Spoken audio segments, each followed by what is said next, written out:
বিশ্বের সবচেয়ে ধনী ব্যক্তি বিল গেটস। এই বিল গেটসকে কেউ একজন জিজ্ঞেস করেছিলেন, পৃথিবীতে আপনার চেয়ে ধনী আর কেউ আছে?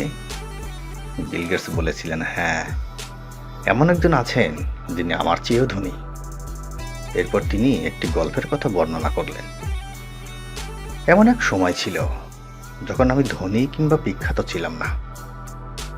একদিন আমি নিউ ইয়র্কের বিমানবন্দরে গিয়েছিলাম। তখন আমি একজন সংবাদপত্র বিক্রেতাকে দেখেছিলাম। আমি তার থেকে একটি সংবাদপত্র ক্রয় করতে চেয়েছিলাম, কিন্তু তখন আমার কাছে খুচরা পয়সা ছিল না। তাই আমি সংবাদপত্র ক্রয় করার ধারণাটি ছেড়ে সেটা বিক্রেতার কাছে ফিরিয়ে দিয়েছিলাম। আমি তাকে আমার কাছে যথেষ্ট অর্থ না থাকার কথা বলেছিলাম। সে বিক্রেতা আমাকে বলেছিলেন, এটা আমি আপনাকে ফিরিয়ে দিচ্ছি। তার অনুরোধে আমি পত্রিকাটি নিয়েছিলাম। কাকতালীয়ভাবে 2 থেকে 3 মাস পরে আমি একই বিমানবন্দরে আবারও অবতরণ করেছিলাম, এবং সেদিনও পত্রিকা ক্রয় করার জন্য আমার কাছে খুচরা টাকা ছিল না। বিক্রেতা আবারও পত্রিকাটি আমাকে ফ্রি অফার করেছিলেন। আমি সেটা প্রত্যাখ্যান করেছিলাম এবং বলেছিলাম যে আমি এটি নিতে পারবো না, কারণ আজও আমার কাছে যথেষ্ট অর্থ নেই। তিনি বলেছিলেন, আপনি পত্রিকাটি নিতে পারেন, আমি এটা আমার লাভ থেকে ভাগ করে দিচ্ছি, এতে আমার কোনো ক্ষতি হবে না। আমি পত্রিকাটি নিয়েছিলাম। প্রায় 19 বছর পরে আমি বিখ্যাত এবং মানুষের কাছে পরিচিত হয়ে উঠেছি।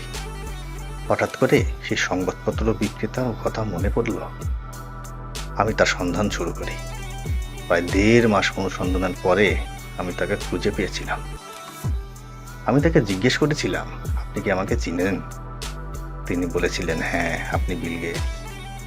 আমি তাকে আবারও জিজ্ঞেস করেছিলাম, আপনার মনে আছে আপনি আমাকে বিনামূল্যে একটি পত্রিকা দিয়েছিলেন? বিক্রেতা বললেন, হ্যাঁ, মনে আছে, আপনাকে 2 বার আমি পত্রিকা দিয়েছিলাম। আমি বলেছিলাম, সে সময় আপনি আমাকে যে সাহায্য করেছিলেন তা আজ আমি ফিরিয়ে দিতে চাই। আপনি আপনার জীবনে কি চান বলুন, আমি সেটা পূরণ করব। বিক্রেতা বললেন, স্যার, আপনি কি মনে করেন যে এটা করে আপনি আমার সাহায্যের সাথে মিলাতে পারবেন? আমি জিজ্ঞেস করলাম, কিন্তু কেন? তিনি বলেছিলেন, আমি যখন দরিদ্র সংবাদপত্রের বিক্রেতা ছিলাম তখন আপনাকে সাহায্য করেছিলাম, আর আপনি আমাকে সাহায্য করার চেষ্টা করছেন তখনই যখন আপনি বিশ্বের সবচেয়ে ধনী ব্যক্তি হয়ে উঠেছেন। তাহলে কিভাবে আপনার সাহায্য আমার সাহায্যের সাথে মিলে?